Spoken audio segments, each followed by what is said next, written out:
Hello, I'm in a 2013 Subaru Impreza, and today I'm going to show you how to add coolant. So first you open the hood, and then right up front here you'll see these two caps. This is the top of your radiator here, and then this is the main reservoir you would add coolant to as it gets low.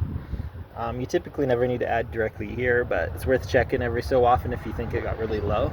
And you don't want to check any of the system while the vehicle is hot or it's on, just because this is like a poisonous liquid and it works under pressure. So you don't want a bunch of boiling poison to shoot out all over you. Make for a bad day.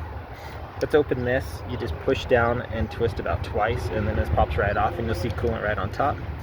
And then for your side reservoir here, you just pop this open, and then you would add here either with a funnel in your jug or straight from your jug of your diluted coolant.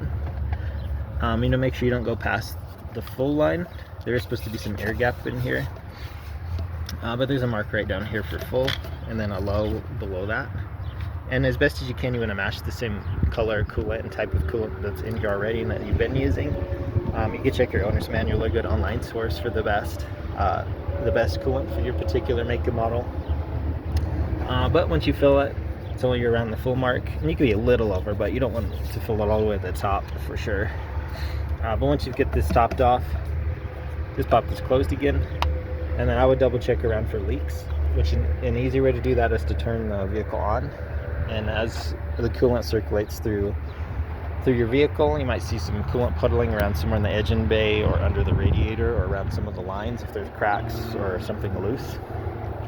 And to differentiate that from, say, water condensation, is it'll have a slight sweetness smell to it. It should have a slight coloration to it versus what water would look like.